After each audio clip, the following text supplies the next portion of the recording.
Maybe ఆ పార్టీలోంచి మీ పార్టీలోకి రావడం కాకపోయినా రెండు ప్రాంతీయ పార్టీల మధ్యలో ఏదైనా చిన్నపాటి ఇష్యూ ఉన్నా సరే దాన్ని బీజేపీ రాజకీయంగా వాడుకునేందుకు ఈ డిఫెక్షన్ని లేదా ఈ జంపింగ్లని ప్రోత్సహించింది.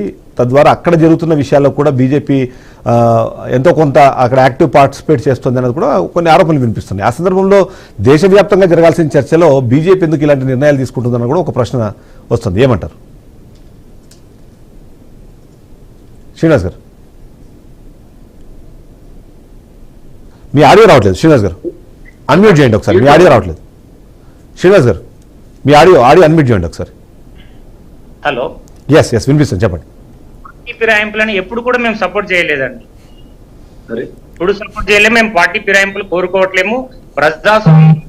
ప్రజలచే ఎన్నుకోబడిన గవర్నమెంట్లు ఎక్కడైనా పరిపాలన చేస్తే బాగుంటది, కంటిన్యూ అదే ఉండాలని మా ఇంటెన్షన్. మా అధిష్టానం వాళ్ళు చెప్పేది కూడా ఇదే. మహారాష్ట్ర అలా జరిగినట్టు మీకు అనిపించిందా? గతంలో గోవాలో అలాంటి సిచ్యువేషన్ ఉంది అనుకుంటున్నారా మీరు?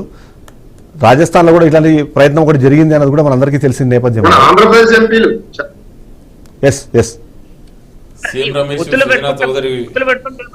తప్పులేదు కదా, జంప్ చేయించుకోలేము కదా, మేము ఎవరిని కొనలేము కదా. కాదు, ఇప్పుడు అంటే సరే 2019లో ఏదైతే అంటే ఇప్పుడు మంచి ఎగ్జాంపుల్ చెప్పారు. ఆంధ్రప్రదేశ్లో టీడీపీ పార్టీ అధికారం కోల్పోయిన వెంటనే అక్కడున్న రాజ్యసభ సభ్యులందరూ కట్టకడుకున్న 5 మందిలో 4 వచ్చి మీ పార్టీలో జాయిన్ అవ్వగానే వాళ్ళకి వెంటనే కండువాలు కప్పేశారు. ఆ ఎల్పీని కూడా తీసుకొచ్చి మీ దాంట్లో మర్జ్ చేసుకున్నారు. సో అక్కడ వాళ్ళని రాజీనామా చేయమనో లేకపోతే ఇతరత్ర అవకాశాలను చూడమనో చెప్పాల్సింది కదా అన్నది కూడా ఒక ప్రశ్న. ఇక్కడ అవకాశం లేదు కాబట్టి మీరు నీతులు చెప్తున్నారు, వేరే చోట అవసరం ఉన్న చోట ప్రతి చోట మీరు ఆ ఫిరాయింపుల్ని ప్రోత్సహించారన్నది కూడా ఒక మాట మీ మీద వినిపిస్తుంటుంది. లేదండి, మేము ఎక్కడ కూడా ప్రోత్సహించట్లేదు. రైట్, రామూర్తి గారు, మేము కావాల్సుకొని అయితే చేసి అన్వాంటెడ్ గా ఎవరైనా వచ్చి చేయనైతే కదా అయినారేమో కానీ మేము వాంటెడ్ వాళ్ళని ప్రోత్సహించి రండి అని చేసుకునేది ఎక్కడ లేదండి. రైట్, రామూర్తి గారు, ఇక్కడ వాస్తవానికి ఈ తంతు అనేది ఎక్కడో ఒక్కడ పోలీస్ స్టాప్ పడాల్సిన అవసరం ఉన్నది. ఇది రాజకీయ నాయకులకు, రాజకీయ పార్టీలకు గొడ్డలు పెట్టు లాంటిది. పాపం దీన్ని మారాలి. ఇప్పుడు పెద్దలు కోటేశ్వరరావు గారు అన్నట్టు ఇప్పుడు రేపు ఒకవేళ హైకోర్టు స్పీకర్ నిర్ణయం తీసుకోడు 3 నెలలు అయిపోయింది, 6 నెలలు అయిపోయింది. ఒక ఎమ్మెల్యే క్యాండిడేట్ మా దగ్గర గెలిచిన వారు తీసుకుపోయి ఎంపీగా కూడా టికెట్ ఇచ్చి పోటీ చేయించారు. ఇలాంటివన్నీ ఇప్పుడు హిమాచల్ ప్రదేశ్ కానీ అలాగే మణిపూర్ కానీ ఇలాంటి దాంట్లో స్పీకర్ కూడా వాళ్ళు ముట్టికాయలు వేసి సుప్రీంకోర్టు, అది సార్కు కొంత తెలియదు కావచ్చు, నాకు తెలిసిన కొంత అవసరం చెప్తున్నాను. ఆవిడ ఒకసారి అడుగుతారు. ఇప్పుడు రేపు సుప్రీంకోర్టు స్పీకర్ గారిని అడిగిననుకో ఏం చెప్తారు? మేము 22 ఏది 2/3% కోసం వెయిట్ చేస్తున్నాము అని చెప్పగలుగుతాడా ఈ స్పీకర్? చెప్పలేడు కదా. మేము దానికోసం వెయిట్ చేస్తున్నాం, అందుకే వీళ్ళను అనర్హతగా ప్రకటించలేకపోతున్నాం, మేము త్వరలోనే మొత్తం అర్జీవా చేసుకుంటాము, దీంట్లో విలీనం చేసుకుంటాం అని చెప్పే దమ్ము ధైర్యం వీళ్ళకు ఉన్నదా? కాబట్టి ఖచ్చితంగా సుప్రీంకోర్టు కానీ హైకోర్టు కానీ వీళ్ళకి చెప్పే సమాధానం ఉండాలి. దానికోసం ఖచ్చితంగా బీఆర్ఎస్ పార్టీ అదే సందర్భంలో అందరి నుంచి వినిపించే కామన్ కంప్లైంట్ ఏంటంటే మీ పార్టీలో ఉన్న నాయకుల్ని మీరు కాపాడుకోవడంతో పాటు కాపాడుకోలేకపోవడంతో పాటు అక్కడ వాళ్ళందరూ సఫకేటెడ్ గా ఫీల్ అవుతున్నారు.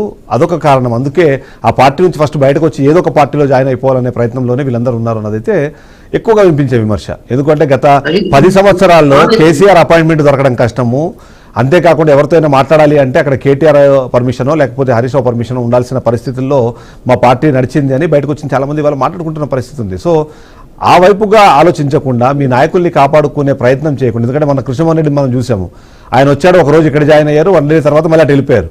సో ఇక్కడ వీళ్ళేం కన్విన్స్ చేశారు, మళ్ళీ ఆయన వాళ్ళు ఏం కన్విన్స్ చేశారని పక్కన పెడితే ఆ వ్యక్తిని అయితే కన్ఫ్యూజ్ చేశారు. బై ఎండ్ ఆఫ్ ఇట్ అయితే ఆయన మళ్ళీ కాంగ్రెస్ పార్టీలో ఉంటానన్నది చెప్పారు.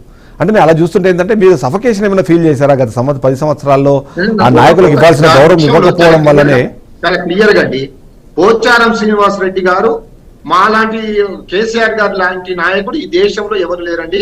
ఆయన కింద పనిచేయడం మా అదృష్టంగా భావిస్తున్నాం. ఆయన ఒక తెలంగాణ.